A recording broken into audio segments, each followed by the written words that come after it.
salimos como grupo de mujeres en afiliamiento, nosotras tenemos otros datos a decir que no, en Puebla 9 de cada 10 feminicidas está libre, no tiene ninguna sentencia, no hay nada. No, pues es que es una impunidad total en todo el país.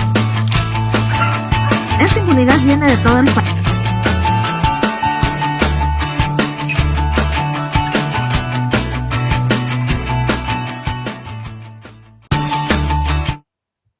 Hola, ¿qué tal? Muy buenas noches. Estamos en una transmisión más de Ponte las Gafas Violeta. Soy Norma Pimentel y esta noche me encuentro sumamente emocionada porque tenemos una súper invitada, una mujer que ha hecho mucho a favor de otras mujeres, una gran persona que ha sido reconocida también por todo su esfuerzo, su dedicación, el tener esta gran sensibilidad para generar este mapeo, este seguimiento a los casos de feminicidios en nuestro país.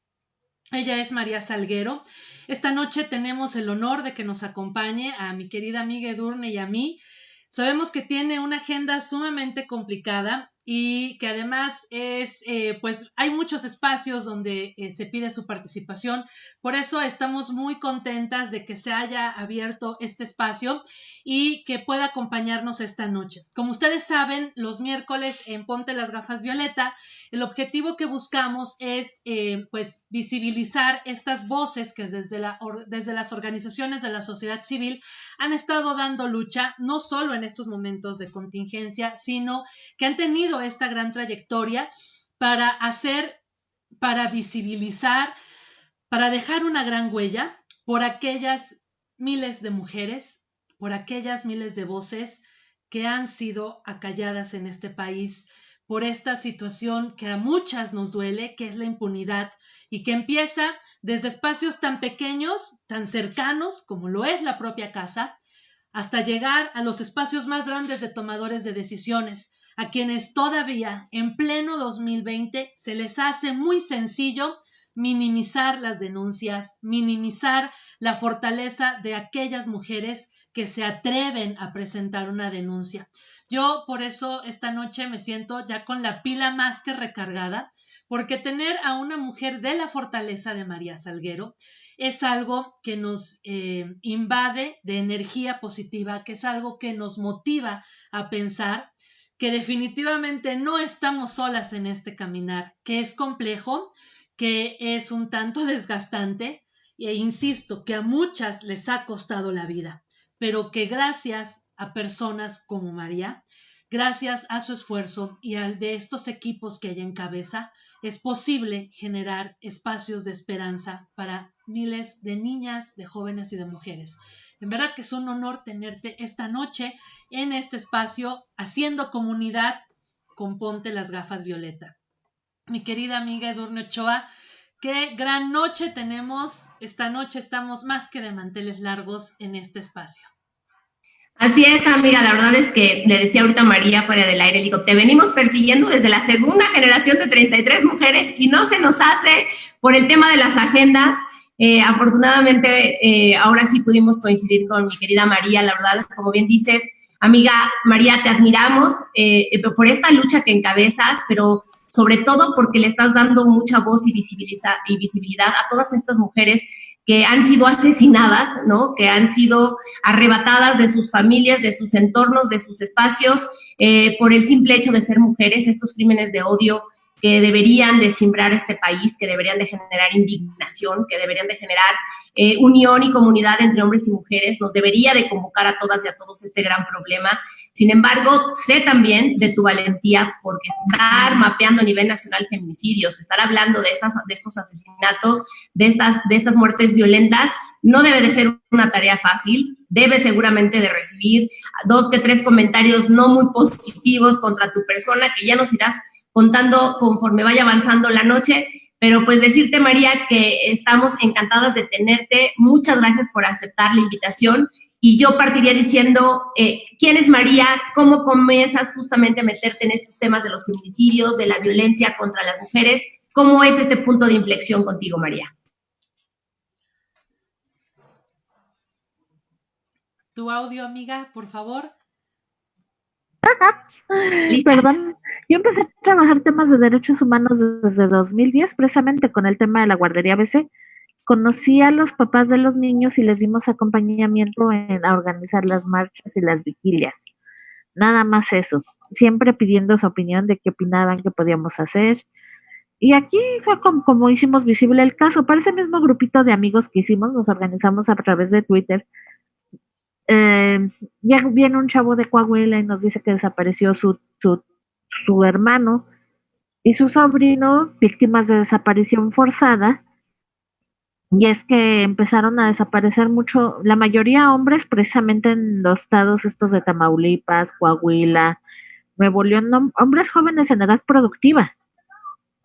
Y él nos vino a hablar del asunto, porque acá en el centro del país, pues no sabíamos, había como un sesgo de información de no difundir estas notas de violencia. Yo empecé a leer el blog, ya leía la nota roja desde que tenía 8 años, la dejo de leer a raíz de la guerra del narco. Contra el narco de Felipe Calderón, vuelvo a leer el blog del narco precisamente, y estos medios que empezaban a dar cuenta de la violencia en el norte del país, violencia extrema. Y pues después se vino la marcha de, no me acuerdo si antes o después se vino la marcha de Sicilia por la marcha por la paz. Entonces vi a la señora María Herrera con las fotos de sus 4 hijos y llorando. Dices, no puedes permanecer inmune ante este dolor. Entonces fueron muchos factores que un amigo dijo, pues vamos a hacer una base de datos de desaparecidos. ¿Quién me ayuda a capturar datos? Le dije, pues yo. Y en eso a él le enseñan una plataforma de Usjahidi de mapas, y pues ya decidimos hacer mapa. De desaparecidos fue una base de datos de 8,000 casos del gobierno federal con fotografía. Pero cuando estamos haciendo justamente esa base de datos, nos llegaban casos de niñas desaparecidas que terminaban siendo víctimas de feminicidio. Y ya te imaginarás, madres desesperadas buscando a sus hijos, a sus hijas, y que después aparecían asesinadas, muchas de ellas jóvenes, adolescentes, la mayoría del Estado de México, alguna que otra de Ciudad de México. A fines de 2014 viene Malu García de nuestras hijas de regreso a casa de Ciudad Juárez en septiembre. Vinieron un plantón en Gobernación y ella me dice, los feminicidios en Ciudad Juárez no han parado. Y yo le dije, sí, es que yo sí he visto que no, y que hay varios a nivel nacional, que no es un tema exclusivo del Estado de México. Pero como yo seguía leyendo estos medios de nota roja, veía que estaba incrementando el problema a nivel nacional. Puebla ya estaba perfilándose a fines de 2014, 2015, como entre los lugares con más feminicidios, y eran casos de que las parejas asesinaban a sus novias embarazadas para evadir su responsabilidad, precisamente para ser padres. Y digo, y qué grave que que para ellos se les fuera más fácil cometer un feminicidio, ¿no? Entonces, pues fueron muchos factores, y pues yo veía cómo sufría Marcela Turati por no encontrar cifras de desaparecidos, porque ella investigaba desaparecidos, pero dije, pues creo que es importante hacer un mapa de feminicidios, hacer visible el problema, pero también que sea un mapa de datos abiertos, estadístico, y nombrando a las víctimas para que no se nos olvide que tienen nombre. Cállate, burbuja. Para que no se nos olviden que tienen nombre, ¿no? Fíjate, María, que esto que estás comentando para mí me parece muy importante. Estos dos grandes puntos de hablar de un mapeo de feminicidios, que nosotros, por ejemplo, tenemos alerta de violencia de género en el estado de Puebla, tenemos una obligación en lo específico que se le estableció a la Fiscalía para la georreferenciación de delitos. Y honestamente, pues yo veo el mapa y no me parece que me arroje datos, ni datos abiertos, porque la realidad es que lo más que nos permite hacer este mapa es que efectivamente vemos la imagen de nuestro estado y podemos ir dando clic en cada uno de los municipios y nos van a aparecer sin desagregar datos, sin identificar a víctimas, sin identificar la evolución en los procedimientos, solamente números respecto de carpetas de investigación, o lo que nosotros, la verdad, hemos presumido que son carpetas de investigación, porque también cuando hacemos la confronta de esta información con la información que se reporta ante el Secretariado Nacional, pues resulta que los datos no coinciden. A lo que nos han respondido con la mano en la cintura es, ay, bueno, es que eso pasa porque pues en lo que se actualizan los datos, solo que no coinciden, no solamente de un trimestre a otro, no coinciden por un periodo, por ejemplo, del año completo. Pero cuando hemos hablado del tema de nombrar a las víctimas, es algo que nos ha generado de cierta forma algunas inquietudes, porque yo, al igual que tú, comparto la idea que tenemos que nombrar a las víctimas, porque si no las nombramos, entonces seguimos invisibilizándolas. Se sigue diciendo, murió una mujer, ¿quién? Pues una. Murió una niña, sí, pues X, y decimos murió, no dicen la asesinaron, no dicen le privaron de su vida, no dicen la privaron de su libertad, la ultrajaron, la violaron, eso no se dice. Claro, si fuera un hombre, entonces sí, no, pues ahí nos tenemos que soplar la historia, nos platican de todos sus antecedentes, que era un buen padre, que era un hombre trabajador, que era un hombre decente, bla, bla, bla. Y a la mujer normalmente vemos a la inversa. No se menciona su nombre, se mencionan generalidades y siempre buscan esta salida a iba de noche, cómo iba vestida, los lugares que frecuentaba, las amistades que tenía. O sea, siempre se busca un aspecto, negativo para justificar que casi ella solita se colocó en el lugar con el agresor y que además, ¿cómo fue posible que si le estaba tratando mal no haya tenido la fortaleza para haber puesto un alto y haber salido? Casi ella se lo merece, ella se lo buscó. Y esto que tú dices, que además por ley, porque tenemos toda una legislación muy clara hablando de las responsabilidades de las autoridades, de la obligación que existe de generar datos abiertos, en este pleno año sigue siendo un gran problema. ¿Cómo le das la vuelta tú a la falta de voluntad, a las respuestas, a las vueltas, ya sean procedimientos digitales o presenciales, o también a aquellas personas que aún en el mismo colectivo o que aún dentro del mismo sector del feminismo dicen, no, está bien, no hay que nombrar a las víctimas porque hay que respetarlas, porque pues ya son víctimas, entonces no las nombremos. ¿Cómo le haces para transitar en este complicado entorno, por un lado, de la falta de apertura en la información, de las discrepancias que existen en los datos, que además son obligación de las autoridades, y del otro, en estas voces que te dicen no menciones los nombres de las víctimas? Pues de hecho son los mismos familiares los que te dicen, oye, no aparece mi tía en el mapa, ¿la puedes agregar? No aparece mi mamá en el mapa, ¿la puedes agregar? Creo que por parte de los familiares de las víctimas son los que menos se oponen. Creo que son los que hasta te buscan para que esté ahí su familiar en el mapa. Hubo un caso que no salió en prensa, me buscaron, pero no quisieron tampoco ellos salir a un medio, pero sí quisieron que agregara el caso de su hermana. Me tardé en agregarlo porque había perdido el correo, pero dije, no, lo tengo que buscar, y lo busqué, lo encontré y cargué el dato. Pero sí, por lo general la misma familia te dice eso. Y fíjate que respecto a lo que dices de la prensa, yo sí he encontrado una evolución de la prensa.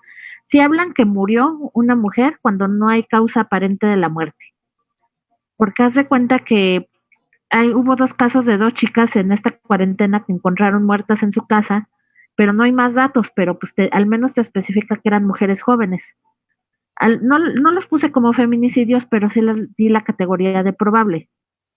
Porque es imposible que una chica de 21 años muera por una enfermedad degenerativa crónica. Bueno, es improbable, ¿no? La probabilidad está, pero puede ser muy bajita. Entonces, sí, a veces se encuentran los cuerpos, pero como no tienen forma de ver una causa aparente de muerte, es cuando dicen se encontró muerta, pero cuando avanza la investigación, ellos mismos ya te dicen la causa de muerte fue tal. O sea, ya te dicen, se abrió una carpeta de investigación por feminicidio, por homicidio doloso, porque desgraciadamente la discrepancia de cifras es algo que se da a nivel nacional, salvo Sinaloa, que todos los asesinatos de mujeres, todas las muertes violentas de mujeres son investigadas bajo el protocolo de feminicidio. Y es que también ahí viene, porque ayer sí me preguntaban, creo que hablar de una mujer muerta no se invisibiliza, porque el mismo protocolo latinoamericano de muerte, se llama así, de Naciones Unidas, protocolo latinoamericano de muertes violentas de mujeres por razones de género. ¿Por qué? Para incluir los suicidios y que sean investigados como feminicidio. Claro, la investigación ya descartará si fue feminicidio o no, porque hay en México las parejas suelen simular suicidios de sus parejas, pero en realidad fueron asesinadas.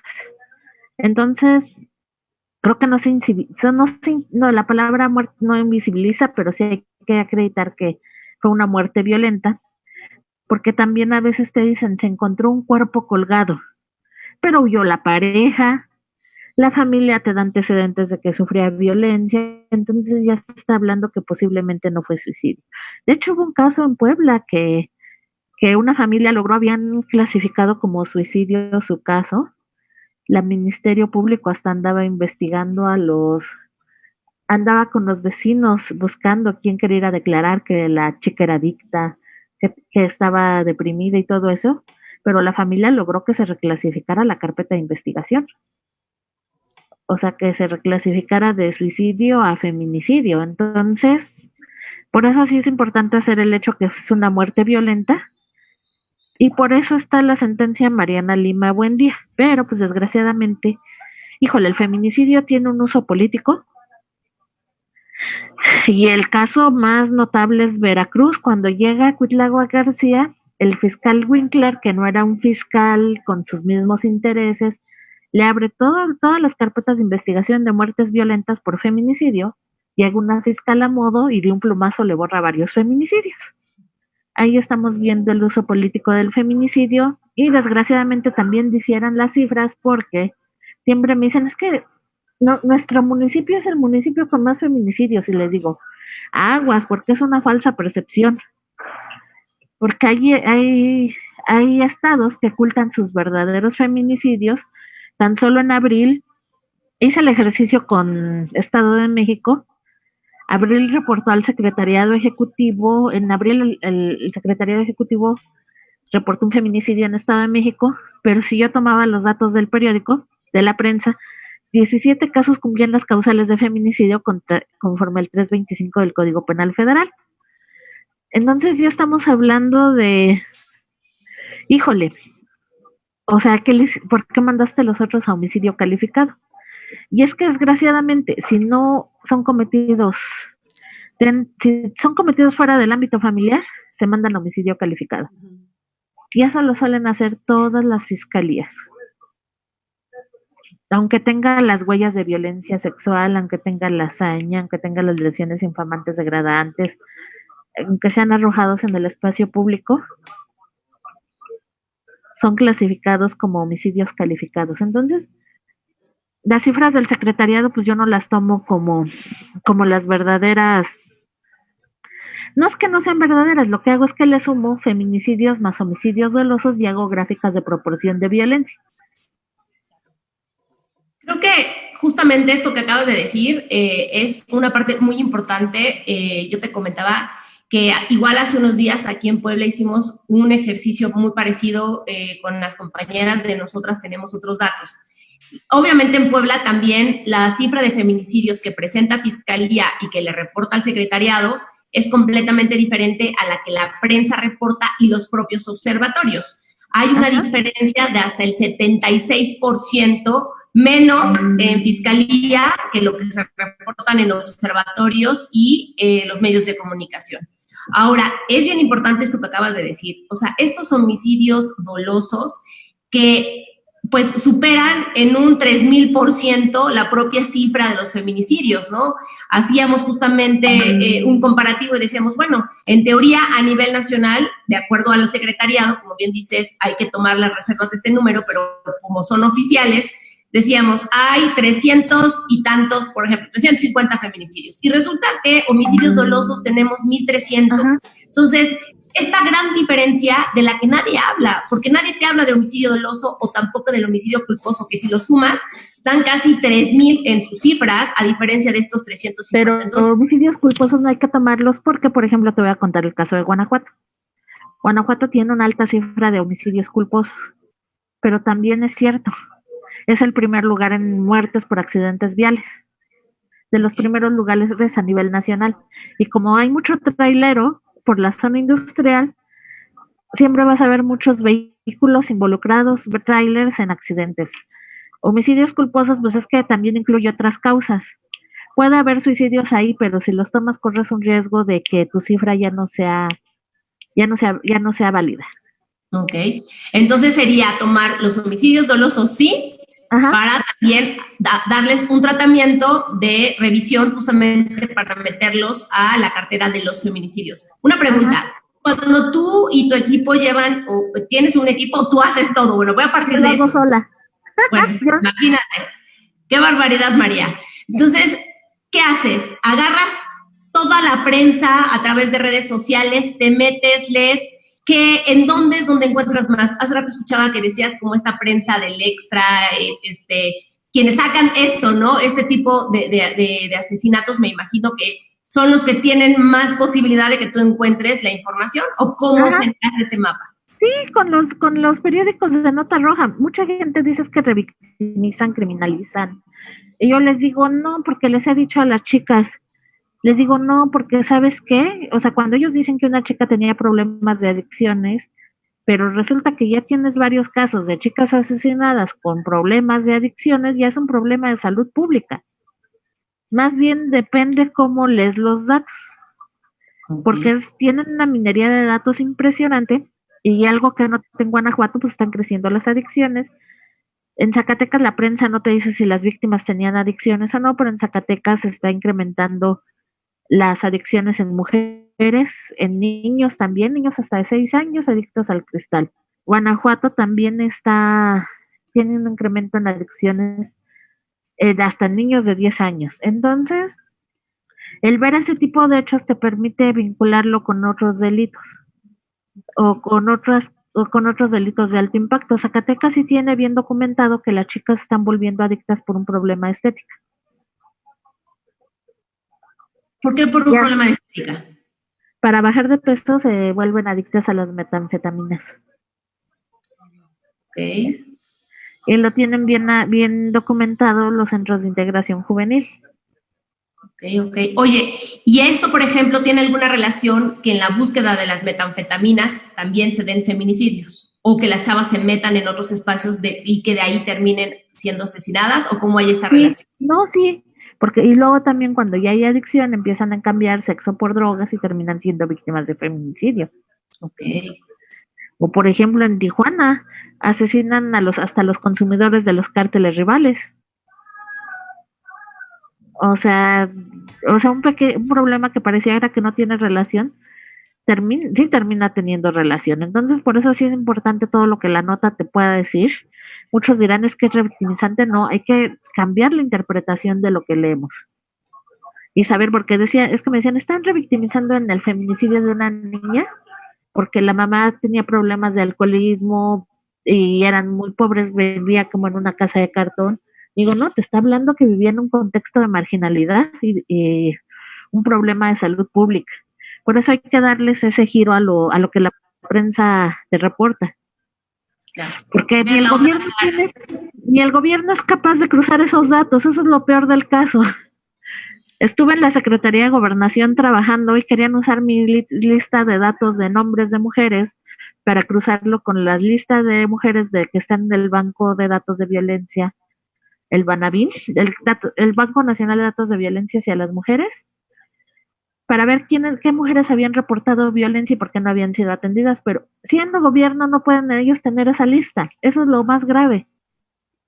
Sí, completamente de acuerdo contigo. El gobierno está rebasado, no genera las condiciones cuando tiene los mecanismos, las bases de datos, los dineros, y siguen siendo las organizaciones o activistas como tú que están metidas en los temas quien genera esta minería de datos, quien se mete a hacer la lectura, porque además tienes que hacer lectura de un montón de medios a nivel nacional, porque María Salguero, quienes nos están viendo, no crean que hace mapas de feminicidios de Puebla o de Zacatecas o de donde vive, no, lo hace a nivel nacional, entonces y ya nos dijo, lo hace sola, entonces la cantidad de información que tiene que procesar, como tú bien dices, sacarle la otra mirada, está subiendo el contexto de delincuencia organizada, de prostitución, de consumo de metanfetaminas, de pobreza, trata de personas, por ejemplo, para Puebla. Claro, claro, o sea, todos estos son variables a tomar en cuenta justamente en la lectura de los contextos para también poder atender, como tú dices, hasta un tema de salud pública que está llevando a los feminicidios. Sí, y luego cuando ves que asesinan a chicas jóvenes, que sí fue el año pasado en Tepeaca que aparecieron 2 chicas que eran meseras, que aparecieron desolladas, una de ellas la colgaron de un árbol para que se desollara con su propio peso. Me impactó por la hazaña, pero pues parece sello del crimen organizado, por la hazaña y por la forma. Entonces, y eran chicas jóvenes, una de 17 años, dices, ¿qué hace una niña de 17 años trabajando en un bar como mesera? ¿Qué situación la tuvo que haber arrojado a terminar a ella que no siguiera estudiando? Entonces son situaciones que te preguntas, ¿no? Por eso es importante conocer el contexto de las víctimas. La prensa más o menos te da uno, no es el verdadero por qué, o no es determinante porque es muy somero, porque a veces los familiares no quieren hablar, pero en los casos que hablan, pues sí te dan que la madre era joven, y por la edad de ella, de los hijos en la orfandad, puedes determinar que hasta tuvo embarazo adolescente. A veces te dice que la pareja no trabajaba, que ella era la que sacaba el hogar adelante. En el caso de los feminicidios infantiles es muy evidente la inestabilidad laboral de los agresores. Y esta constante de que la mamá era la que salía a trabajar, y cuando sale a trabajar es cuando ocurre la violación hacia su hija, ¿no? Entonces, por eso son importantes los contextos. Y luego dicen, es que se juntan con cualquiera. Digo, pues también no pueden estar culpándolas a ellas de las muertes.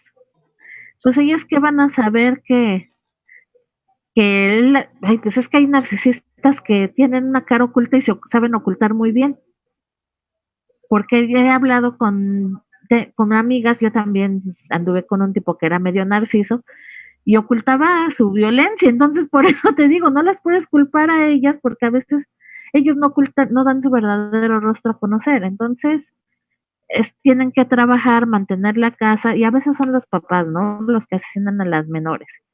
O a veces ya hay una situación de violencia y de codependencia que la mujer no se atreve a denunciar, y a veces no denuncia por miedo, porque si va con la autoridad es revictimizada, ¿no?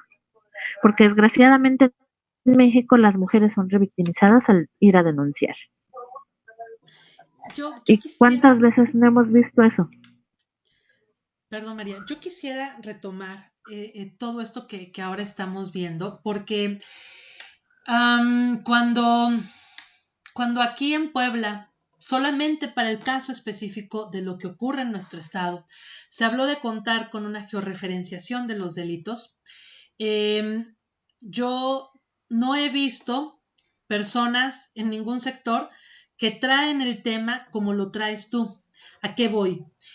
Esta reducción fácil, sencilla, gráfica de poder identificar muertes violentas de mujeres, considerando lo complicado de los tipos penales, lo complicado de pues los propios procedimientos para llegar a una denuncia, la integración en las investigaciones, la educación que ha existido en nuestro país, porque esa es otra realidad. Apenas a 2017 se logró esta homologación, por así decirlo, en todas las entidades federativas para el reconocimiento del tipo penal del feminicidio. Eso significa que tenemos pocos años como sociedad hablando de manera puntual sobre este tema.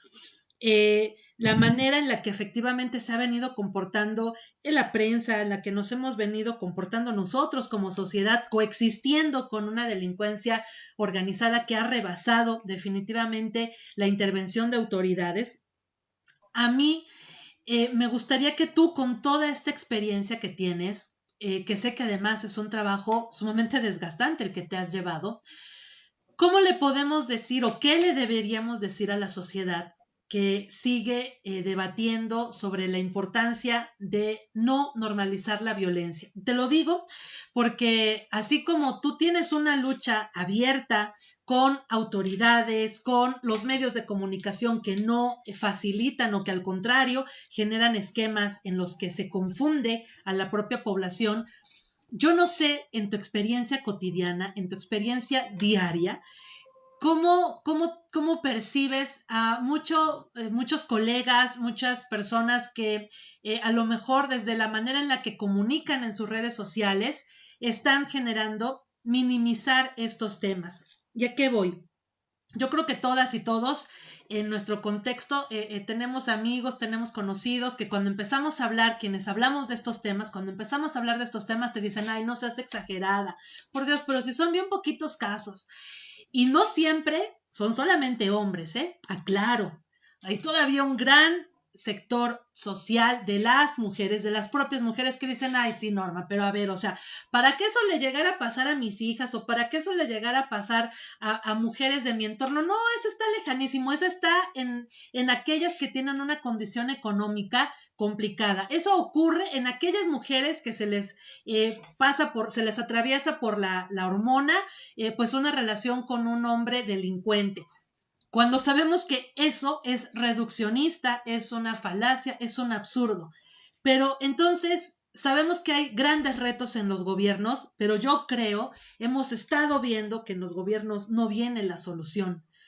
Nuestra arma está como sociedad, pero ¿qué le decimos a esta sociedad que no termina de identificar que hablar de las violencias en esta última parte del feminicidio es consecuencia de que hemos normalizado machismos, misoginias, hemos normalizado tratos indignos entre iguales, porque hombres y mujeres somos personas iguales?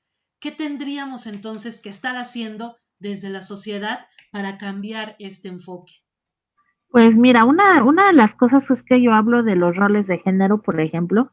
Yo creo que los que tienen, ahorita desde la educación es momento de cambiarlos porque tenemos estos roles bien impuestos desde que eres niña. Bueno, afortunadamente mi papá me compraba libros de Julieta Fierro, me compraba cochecitos de control remoto que me encantaban de niña, trenecitos, obvio, muñecas y muñecos, pero mi papá me compraba lo que yo quería, nunca me encasilló, estos son juguetes de niña, estos son juguetes de niño, no, lo que yo le pedía me lo compraba. Libros de astronomía, de geología. Entonces, pues mi papá no me encasilló y no me compraba cuentos de princesas, más que uno que otro. Entonces, esto de encasillar a las personas en roles de género, creo que es lo que ha ayudado a contribuir a abrir nuestra brecha de desigualdad. El decir que los hombres no lloran, que los hombres deben ser fuertes, que deben ser valientes, y que nosotras sí llorar y sufrir como Magdalenas, ¿no? Pero vienen desde las instituciones y es un tipo de violencia muy estructural que viene desde la iglesia, el gobierno, la escuela, la sociedad.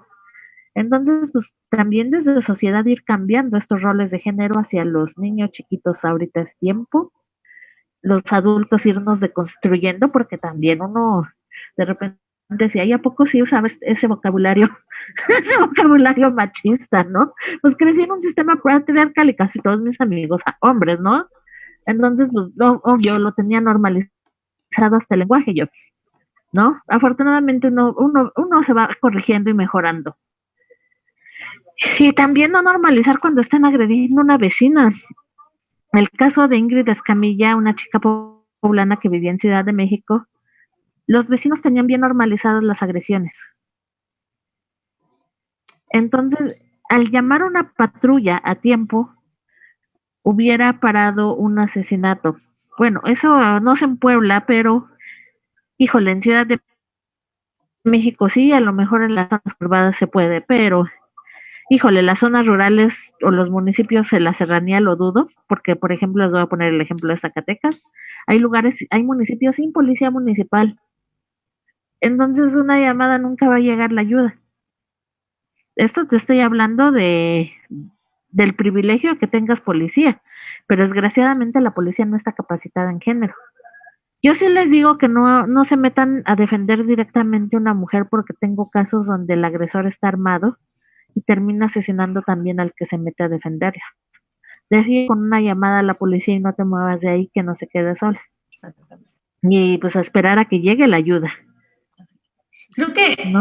Esto que dices, María, es como muy importante porque la indiferencia mata, ¿no? O sea, esta normalización de la violencia, el decir, la están madreando, así se llevan, así se pelean todas las tardes, es el pan de todos los días, evidentemente puede hacer la diferencia entre la vida y la muerte de una mujer. Yo estoy completamente de acuerdo en que hay dos escenarios en donde tú puedes ser sujeta de estas violencias, o dos, puedes ser testigo o testiga de violencias que están ejerciendo contra niñas, contra adolescentes y contra mujeres, y que es nuestra obligación hacer algo. Llamar a una patrulla, como tú bien lo dices, apoyar también en generar redes de apoyo. Creo que las mujeres que sufren violencia también debemos de aprender a tener estas redes de acompañamiento, a tener estos propios códigos en lo que, porque también es muy, muy difícil salir muchas veces de estos entornos violentos, ¿no?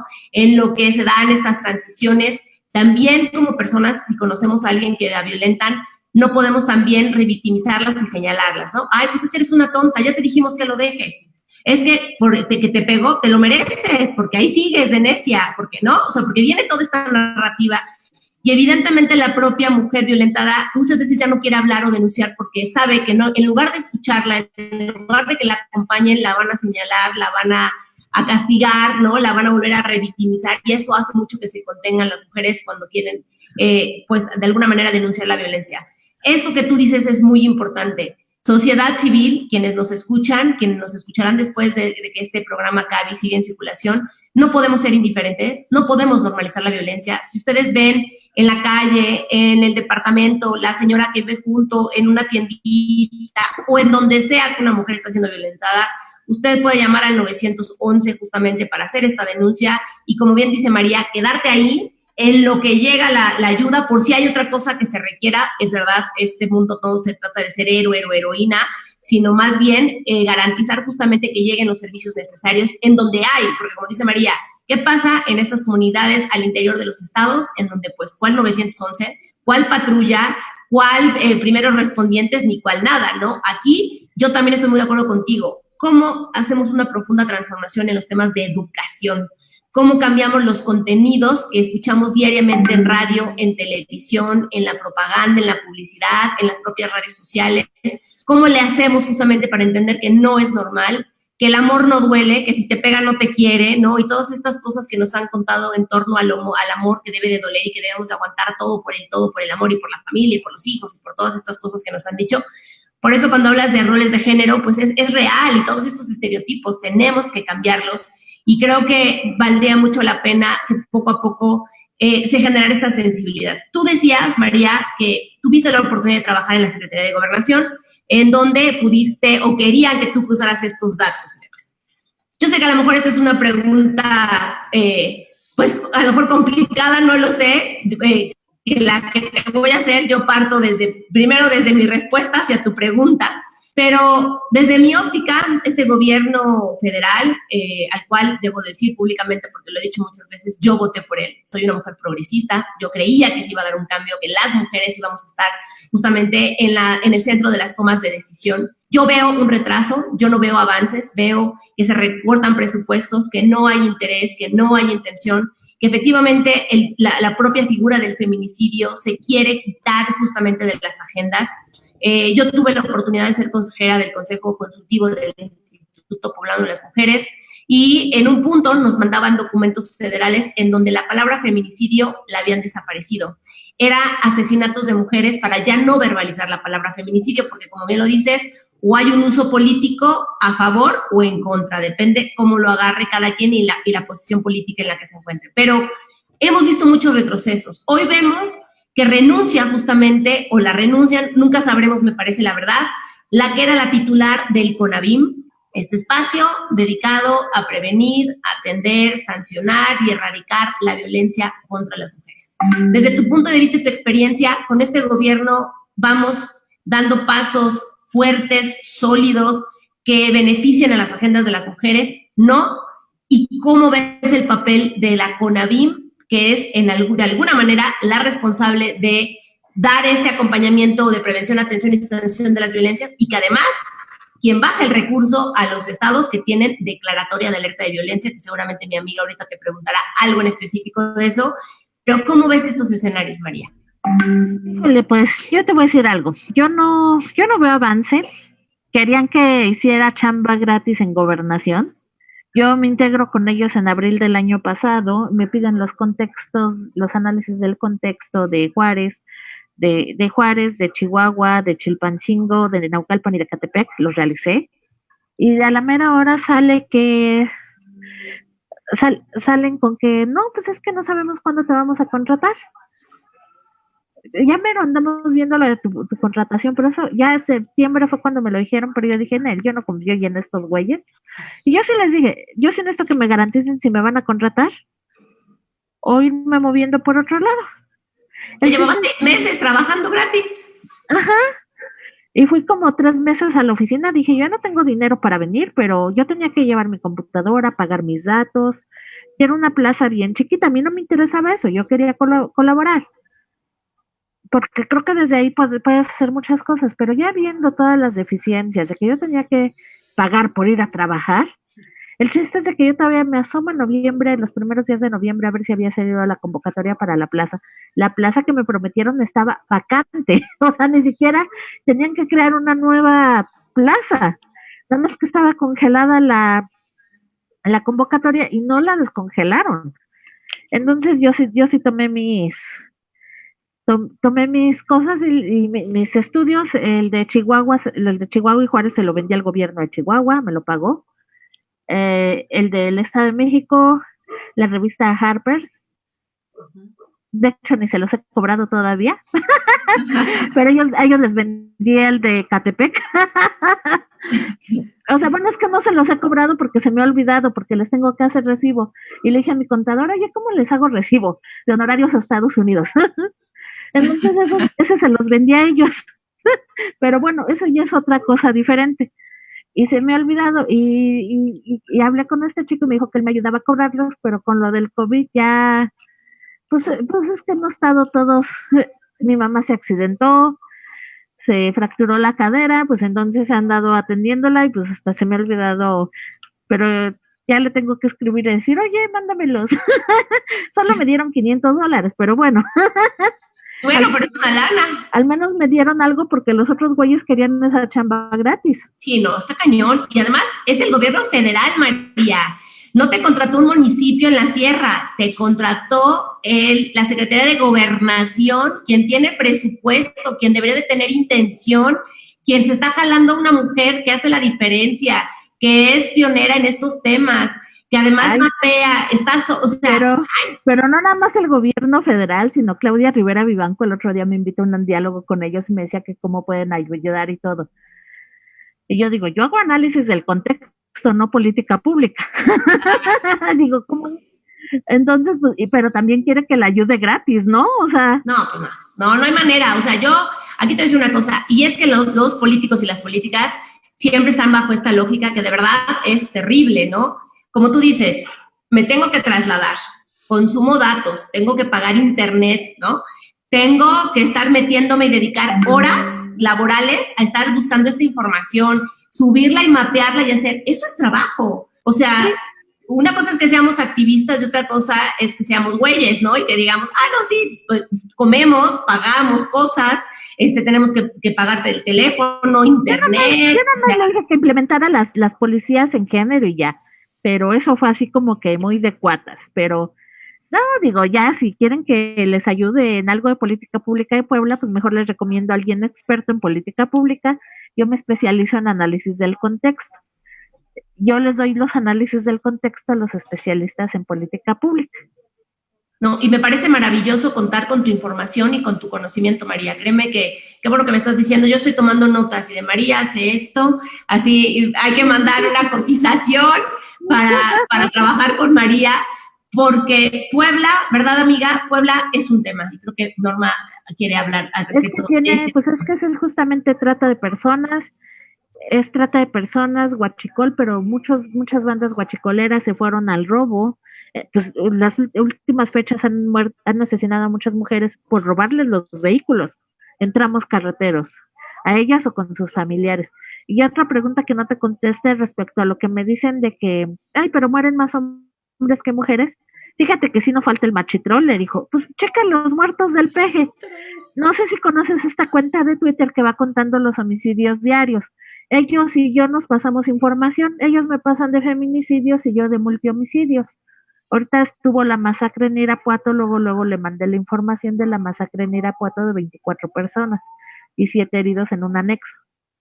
Entonces, a pesar de que trato temas de mujeres, ellos me mandan información de feminicidios y yo les mando de... Y Juan Martín de la Red por los Derechos de la Infancia, yo le mando datos de niños asesinados o en contexto de crimen organizado y él me manda a mí también. Nos nutrimos mutuamente. Pero fíjate, los que trabajamos temas de violencia, de homicidios dolosos de hombres, nunca me andan criticando mi trabajo. O sea, los que difunden este tipo de información de la tal masacre en tal lado, los que difunden las fotos que nadie les gusta ver, porque a fin de cuentas son la fuente de los periodistas. Ellos nunca han criticado mi trabajo. Al contrario, me han apoyado. Porque si a ellos les cuesta a veces, porque se requiere tiempo para subir una foto, acaban de asesinar a tantas personas en tanto lugar, saben el esfuerzo que es hacer el mapa.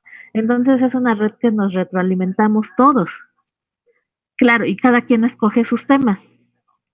Y entonces pues les recomiendo que sigan la cuenta de los muertos del peje en Twitter. La voy a seguir ahora mismo, María. Ajá. Yo tengo como varias preguntas. El hablar de estos temas requiere de conocimiento, requiere de mucho tiempo, requiere de entrega, pero también requiere de estómago, requiere de fortaleza, requiere de agallas, porque eso que dijiste ahorita me quedó así, esas fotos que nadie quiere ver, esos expedientes que nadie quiere hojar, esas visitas a CEMEFOS que nadie quiere realizar. Cuando yo he tenido la oportunidad de platicar con colegas de gremio jurídico de temas de feminicidios, y de entrada alguien que en la vida ha acompañado a víctimas y que a lo mejor ha leído bastante de derecho penal o ha leído bastante de derecho y se quiere poner a decir, les digo, a ver, tiempo, quien en su vida no haya tenido la capacidad, el estómago, la entereza y además, obviamente, la formación de los conocimientos para dar este tipo de acompañamientos, no puede hablar. Porque es muy fácil dar una opinión, ¿no? Pues yo puedo ser adicto al Twitter y entonces, me siento muy fregón y voy a salir y voy a decir. Pero conocer de cerca el dolor de las familias, escuchar, recibir, redactar las denuncias, redactar los argumentos o estar ahí presente cuando se están desahogando las comparecencias, observar la frialdad, porque también lo es. Una persona que ya tiene esta habilidad para privar de la vida y que en aquellos benditos escenarios en los que eventualmente se logran llevar a procesos de justicia, los careos son sumamente desgastantes, porque además el desgaste es para los supérstites de las víctimas. Es un desgaste continuo, porque para ellos no hay descanso. Entonces, cuando terceros con mucha facilidad me dicen lo mismo que a ti, es que nosotros los hombres, pobrecitos de nosotros no hacen casos, a nosotros nos discriminan. Digo, a ver, tiempo, son condiciones sumamente distintas. Y la otra, si no han tenido estas vivencias, si no han dado estos acompañamientos de manera directa, no pueden opinar. Pero a mí lo que me preocupa, María, es cuando esos somos externos, ¿no? Ajenos, ya sea sociedad civil o son ciudadanos o son reporteros, pero cuando son autoridades. ¿Cuál ha sido tu experiencia?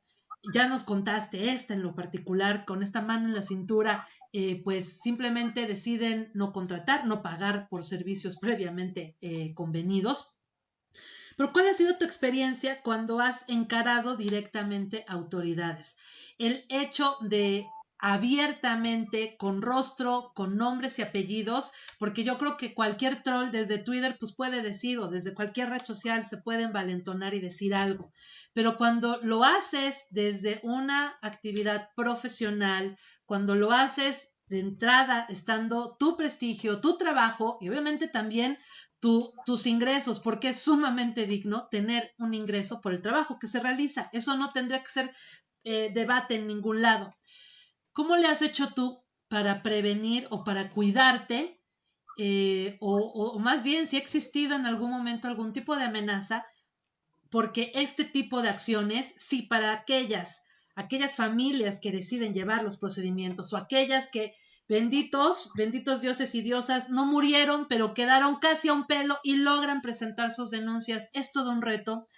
Yo no sé, María, la mujer, qué momentos has pasado, justamente no solo por estos ataques o descalificaciones de gente que ni sabe del tema, pero que los dice y los hace, y más desde la comodidad de una cuenta. Pero cuando se vuelven reales, cuando ya observas que hay un seguimiento por parte de las autoridades, porque obviamente este trabajo es incómodo. Si solo hablar de estos temas incomoda, hacerlo con datos duros, promover gobierno abierto, promover que se visibilicen las muertes violentas de mujeres, no creo que sea algo que a las autoridades les agrade mucho. Pues me mandaron llamar de la Secretaría de Gobernación para mostrarles el mapa. Y tomé el ejemplo de Guanajuato.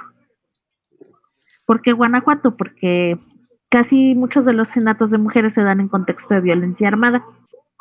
Asesinan a niñas por el sentido de pertenencia. Bueno, también en Puebla han visto ese tipo de asesinatos.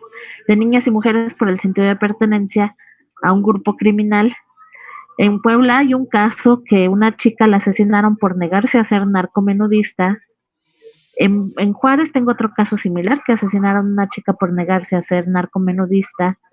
Entonces, pero las están asesinando con armas de uso exclusivo del ejército. También les hablé un poquito de la violencia familiar, pero también hablé porque en los días de confinamiento todo el mundo cree que las mujeres murieron en los días a manos de sus parejas en los días de confinamiento. Les digo, el estar confinada es un privilegio de clase. Muchas mujeres tuvieron que seguir saliendo a trabajar. Pero afortunadamente Wendy de la Red Nacional de Refugios sí pudo documentar también hechos de violencia familiar porque se le incrementaron las denuncias, se les incrementaron las llamadas de asesoría psicológica, asesoría jurídica. Creo que rescató a 19 familias durante el confinamiento cuando solí rescatando una familia por mes. Imagínate la carga impresionante de trabajo. El hecho que yo hable más de crimen organizado no significa que la violencia familiar no exista. Lo que pasa es que yo les digo, en estos contextos de crimen organizado, empiezan a crecer las dinámicas de violencia del territorio, afectan la comunidad y afectan a las mujeres en lo particular. Y les puse el ejemplo de la niña Ana Paola, que fue asesinada en Nogales, Sonora, en los primeros días de abril. A los 10 días se emitió la sentencia condenatoria al feminicida, fue localizado y sentenciado por juicio abreviado, por eso en 10 días. Es algo que está haciendo Sonora y que me gustaría que hicieran las procuradurías del centro del país, porque no lo hacen. Pero regresando al caso de Ana Paula, el agresor era adicto al fentanilo y al cristal, tenía antecedentes delictivos por robo. Y creo que ustedes en Puebla tuvieron el caso de un chico que también lo asesinaron por entrar a robar. Y es que a las personas con problemas de adicciones para financiar su visión no les importa matar y asesinar. El caso de Ana Paula fue violada y asesinada. Entonces estamos viendo cómo estas dinámicas de crimen organizado empiezan a afectar el territorio y a la vida de las mujeres, ya sea de forma directa o indirectamente. Por eso tomé el ejemplo de Guanajuato. Me decía Malu Mitchell que no le interesaba la ruta de la droga. Yo le dije, pues debería, porque las chicas en Zacatecas se vuelven adictas a las metanfetaminas por un problema de estética. Pero bueno, ya les repetí eso. Entonces creo que tuve la oportunidad de mostrarle una cara del feminicidio que el gobierno no la ve. Y me di cuenta en la presentación con eso. La Secretaría de Gobernación no tiene cómo medir este tipo de violencia, porque los indicadores están obsoletos desde hace 12 años. Son 2 indicadores desde que se emitió la Ley General a las Mujeres por una Vida Libre de Violencia. Entonces, estamos hablando ya de cosas obsoletas, que no ven las nuevas dinámicas de violencia en el territorio. Y le dije justamente el problema de Zacatecas, y Zacatecas se le va a volver un problema grande al gobierno como Guanajuato. Y ahora respecto al tema de las amenazas, sí tuve, de hecho me venían a ver a mi casa de un grupo delictivo por un asunto de unas chicas asesinadas. Y la familia de este chico, pues me la encuentro en la tortillería, en el mandado, en la tienda, en el parque paseando a las bendiciones. Entonces lo que hago es de que decidí no hablar de los feminicidios en Ciudad de México.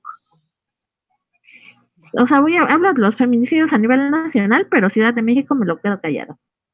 Sí, y claro, porque va tu vida de por medio. Mira, Híjole, te voy a leer porque tienes además muchos saludos, María, porque si no me los voy a comer. Ana Romero manda saludos, buenas noches a todas, Bianca Guerrero también, Patricia Castro, Jacqueline Comella, Susi Boto, Patricia Castro, saludos, María S., felicidades María por tu decisión, Majo, Cecilia Encinas, Yolanda Rodríguez, Luz, Rolf, admirable tu labor, querida María Salguero, aquí te va.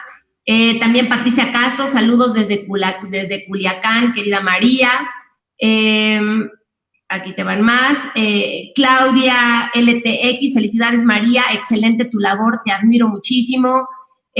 Andrés Chandi, hola María, buenas noches, excelente programa, es increíble todo lo que nos estás compartiendo, tienes toda la razón. El crimen organizado se ha metido también a ser producto de adicciones, de metanfetaminas, temáticas sociales que los gobiernos no quieren ver. Ojalá y este mapa del contexto que tú trazas todos los días de los diferentes estados, algún político lo tome en cuenta porque es imposible seguir viendo el número de mujeres desaparecidas, asesinadas o violadas. Así es, Andrés. Lilian García, hola, felicidades, buenas noches, excelente labor, María, te admiro muchísimo y te sigo en las redes sociales.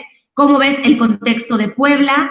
Jorge Guzmán, felicidades, buenas noches María, increíble tu labor, soy una persona que te admira profundamente.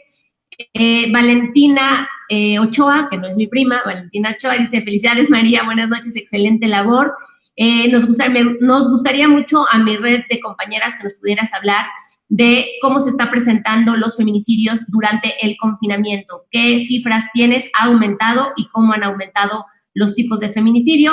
Y Fátima hace, igual, felicidades María, te sigo, te admiro, eres una mujer con mucho valor, muchísimas gracias por tu trabajo.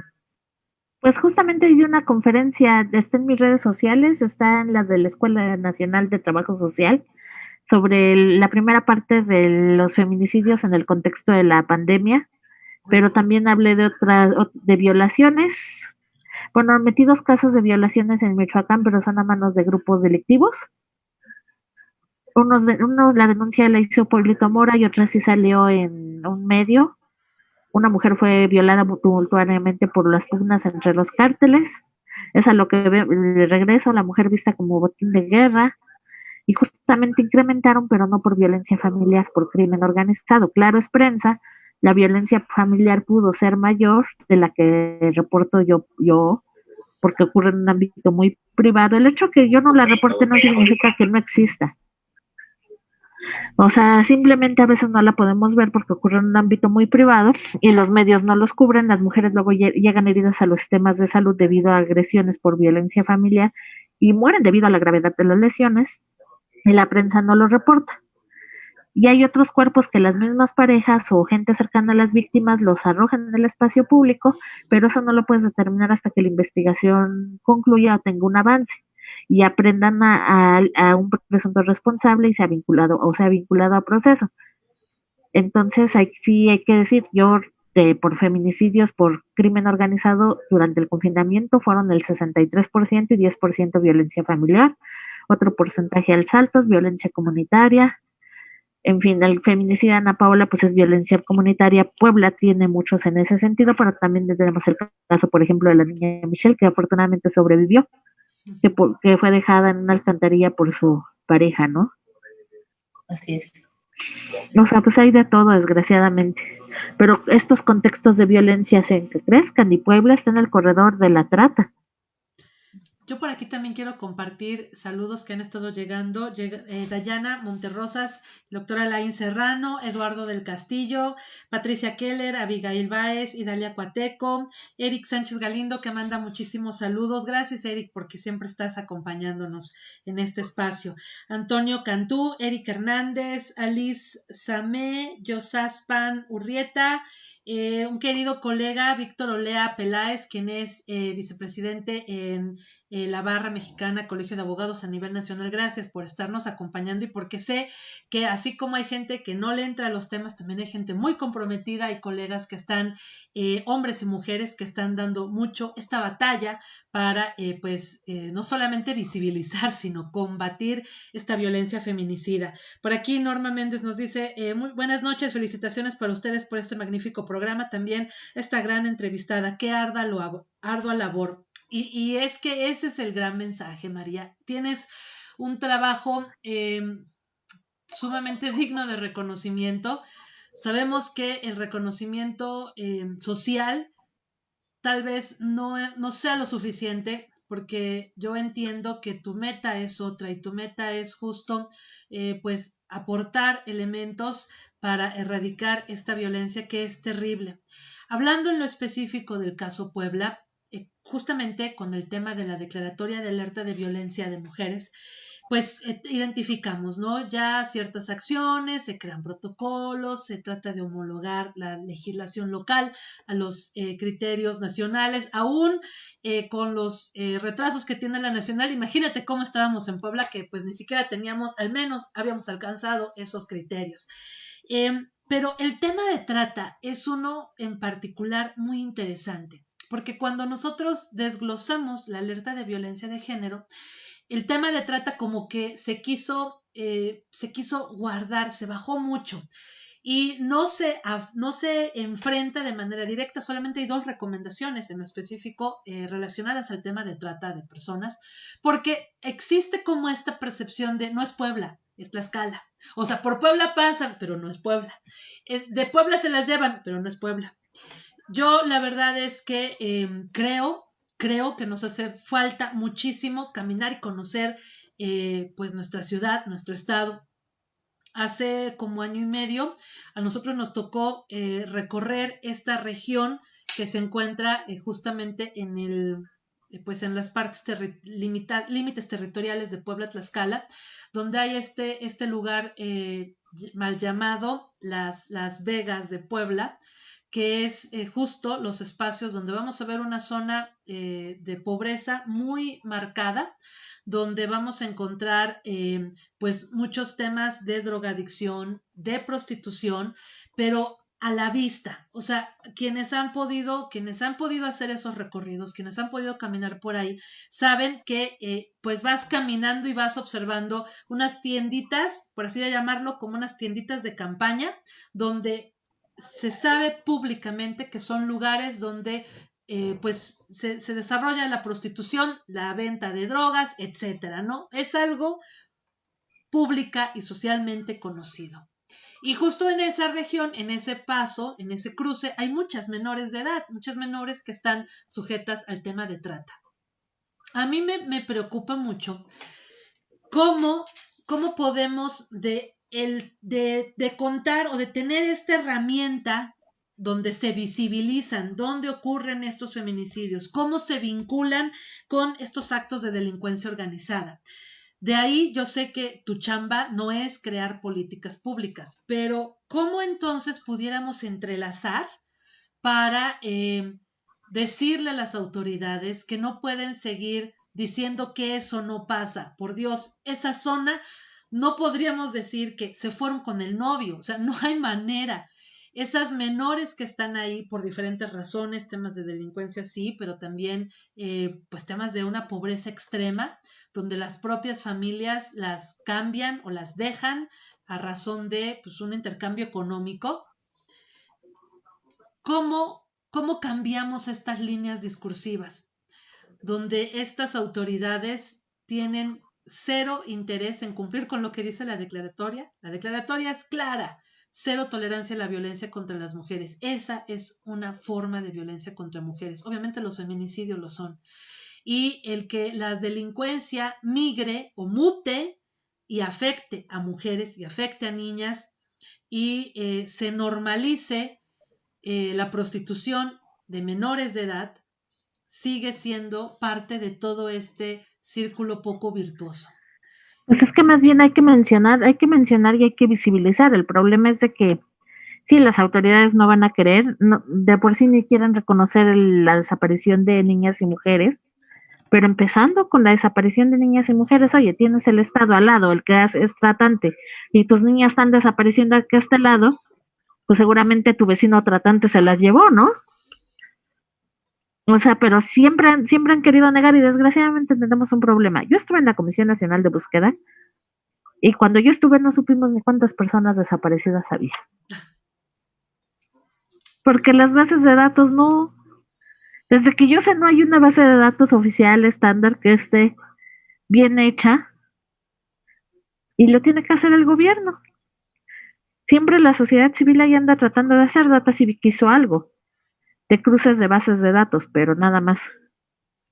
Sí, porque además le toca a la autoridad por dos razones. Una, porque esa información debiera de estar vinculada con procedimientos de denuncias, investigaciones, que de hecho, hay que decirlos, el feminicidio se persigue de oficio. O sea, los homicidios dolosos de igual manera, las tentativas de feminicidio se persiguen de oficio. O sea, no es algo así como de que se estén esperando a que la familia, los supérstites lleven la información, es responsabilidad del Estado. Pero no lo hacen. Pero no lo hacen. Y además, cuando hablamos de este tema de bases de datos, luego desde sociedad civil nos confrontamos, nos desesperamos mucho, pero la idea de que estas bases estén en sector gubernamental es por otra, porque también hay datos personales, hay información que en teoría tendría que estar ahí para que ahí cuidaran y acompañaran a testigos claves, se diera protección, ¿verdad? Y se asegurara que no va a haber algún tipo de amenazas o de persecución. Situaciones que sabemos, pues, están en la dogma, están en la letra de la ley, pero que en la práctica, por el contrario, son, en lugar de ser elementos que motiven, son elementos que en muchas ocasiones disminuyen el interés de perseguir o de dar información porque las personas cercanas, los familiares, los testigos piensan que las acciones se van a ir en contra de ellos. Sí, y desgraciadamente los familiares, la mayoría son los que llevan las investigaciones de los casos, porque las autoridades no son capaces a veces de mover un dedo, ¿no? A excepción de Sonora y Chihuahua, que más o menos sí trabajan bien. Chihuahua sí está haciendo investigación. Sonora, pues te digo que reduciendo el índice de impunidad por juicios abreviados. Pero creo que son, y también Morelos investiga. No te puedo decir que todas las tres sean perfectas, pero creo que son de las que mejor están trabajando el tema. Morelos sí tiene sus fallas, pero al menos hasta los feminicidios por crimen organizado los tipifica como feminicidios. Y otros estados los mandan como homicidios calificados. Sí. Si cumplen las causales de feminicidio, los manda tal cual, porque los rojos han cometido varios feminicidios en Morelos, y estos miembros de los rojos los sentencia por feminicidio, o los aprehende por feminicidio, o los vincula a proceso por feminicidio. Aquí María, tienes más saludos, dice Dani, admirable tu trabajo María, qué gran trabajo de las tres, mujeres como ustedes son lo que hacen falta y hacen la diferencia en nuestro país. Muchísimas gracias querida Dani. Y aquí María, yo quisiera también, y como para ir dándole forma y a este programa, siempre decimos que es de 9 a 10, la verdad María, siempre nos extendemos un poquito más porque siempre se pone buenísima la plática, pero tú dices esto, ¿no? O sea, Puebla es justamente un tema de un corredor de trata. Hay muchísimas mujeres desaparecidas, de hecho, creo que pudiste haber tenido referencia cuando una mujer periodista, reportera, le pregunta al gobernador del estado, señor, hay 216 mujeres desaparecidas en Puebla y le dice que no, que está equivocada, que no hay ninguna, que todas están ya localizables, la trata muy mal, ¿no? También se genera esta violencia. Y luego, por otra parte, el propio gobernador nos dice que en Puebla las mujeres no desaparecemos, las mujeres nos vamos con los novios, ¿no? Estas fueron declaraciones desafortunadas. Sin embargo, tú ya estás diciendo algo muy importante, Puebla, corredor de trata, Puebla, mujeres desaparecidas, Puebla, feminicidios, ¿no? No se están tipificando de la manera correcta. Hay justamente medios de comunicación y observatorios que dan cuenta de esto. Y nuevamente queda al descubierto que justamente la sociedad civil es quien está haciendo la diferencia, haciendo lo que podemos, María, con lo que tenemos, porque nos encantaría tener Seguramente a ti te encantaría tener un grupo de 20 con computadoras, una conexión, bueno, ultra, mega rápida a internet, ¿no? Con herramientas que seguramente tú conoces para procesar datos, subir, mapear, bueno, ¿qué te digo? Pero bueno, también la sociedad civil trabajamos con lo que tenemos. Algo que tú dices que es cierto, a los gobiernos no les interesa. A los gobiernos no les interesa meter recursos justamente para los temas de violencia contra las mujeres. Hay mucho discurso de sí, vamos a disminuir la violencia contra las mujeres. No sé qué opines de esta campaña que salió de cuenta hasta 10, saca tu banderita blanca, ¿no? Y con eso digan paz, peace and love, casi casi entre los dos, ¿no? Para que no haya este tipo de violencias. Y entonces hay un montón de pendientes justamente en este país, en donde nuevamente las niñas, las adolescentes y las mujeres estamos siendo parte de esta catástrofe. Y ahí es en donde me quiero centrar. Niñas y feminicidios infantiles. ¿Cómo está el contexto nacional igual de las más pequeñas, que también son víctimas de feminicidio? Y bajo tu lectura, tu óptica, tu contexto que diariamente analizas, ellas, ¿por qué están siendo víctimas de estos feminicidios? ¿Qué contexto se está generando alrededor de ellas? Pues yo las veo más vulnerables, y es lo que les decía, de que ves a los agresores, ves que son agresores que no tienen un trabajo fijo, inestable. ¿Por qué? Porque la agresión ocurre cuando la mamá sale a trabajar. La mamá es la que mantiene el hogar, y es cuando el agresor aprovecha para abusar sexualmente de las menores. Entonces esto es algo que se viene repitiendo, pero también se vuelven cada día más víctimas de la violencia comunitaria, como el caso de Ana Paola en Quintana Roo. Durante el confinamiento, una niña como de año 8 meses estaba jugando en el patio de su casa con otros niños, llega un tipo, la viola, la asesina, un tipo que era de la comunidad, y yo creo que hasta tenía problemas de adicciones el güey, porque es en Quintana Roo, en una zona ahí por la... cercana a Villa Sotorch Paraíso, si no me equivoco. Bueno, mejor eso luego lo omitimos, porque es una zona muy violenta en Cancún, donde el tejido social está roto, precisamente ahí. Entonces, pues, la pobre, dices, como una niña de menor de 2 años fue violada y asesinada, ¿no? Y estando en el patio de su casa. O sea, vemos que los agresores cada vez son más de la comunidad, los padres, los padrastros, o sea, desde edades muy pequeñas, las niñas sufren violencia. Pero también está la violencia armada. En Celaya ejecutaron a una niña de 3 años, junto con otras 2 mujeres, y una de ellas estaba embarazada. O sea, una niña de 3 años ejecutada. Pues de hecho en Puebla ustedes vieron se me olvida el lugar, una mamá y una niña de 10 años violada y ejecutada. Fue en Acajete, ¿no? Sí. Ajá. Sí, precisamente, bueno, ahí fue la pareja, pero también otra niña y otra mamá, que primero hablaban que fue un cártel y después ya dijeron que fue la abuela por una riña de terrenos, precisamente. Y también en Puebla precisamente hubo un feminicidio infantil, el de Allison, durante la cuarentena, ¿no? Entonces estamos viendo que, y esta vulnerabilidad en la que viven las víctimas, porque si te fijas son de entornos de rezago social. Claro. Oye, María, con este panorama que se está presentando en México, con el tema del COVID, con el tema, pues, del tema económico como viene, ¿no? Estamos viendo que ya hay más de 2 millones de personas desempleadas, que el tema de la economía, pues, no es muy promisorio. Hay como estas esperanzas que el propio Temex saque adelante justamente a la economía, que sea lo que lo salve. Sin embargo, la realidad es que hoy muchos están hablando y muchas, pues, de estos ingresos vitales, de estos apoyos. Vemos que el sector turístico y de servicios no se está levantando. Esto puede también entonces incrementar todavía este tipo de feminicidios y de violencias de las que tú nos hablas, ¿no?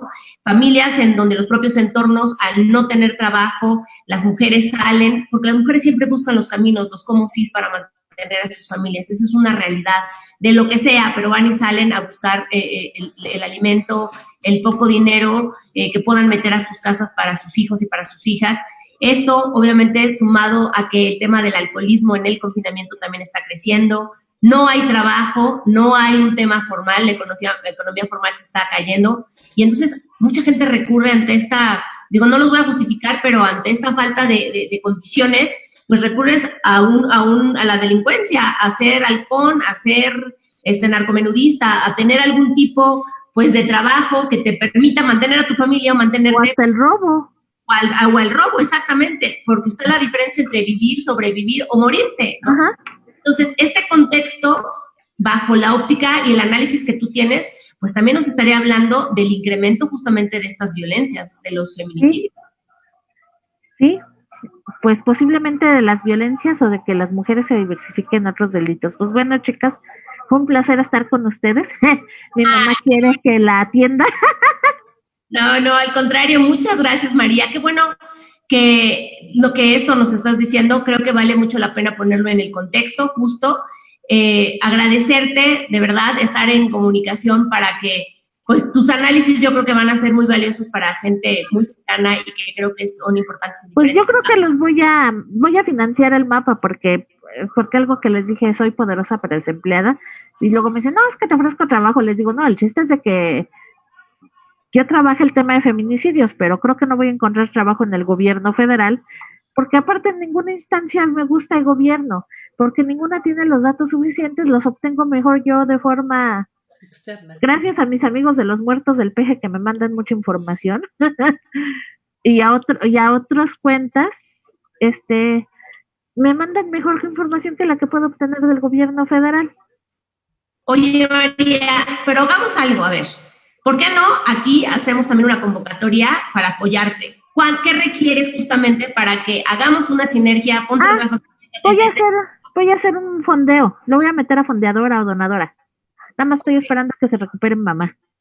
Ok, para que también te podamos apoyar, para que nos podamos sumar, porque yo creo que tu trabajo vale mucho la pena seguirlo impulsando, seguir de la manera que podamos, quienes estamos interesados, y yo creo que vas a encontrar mucha resonancia justamente de mujeres, de colectivas y de aliados, por supuesto, que estén interesados justamente en seguir contribuyendo a tu trabajo. Muchas gracias, María, por haber estado con nosotras. Muchas gracias. Abrazos y besitos.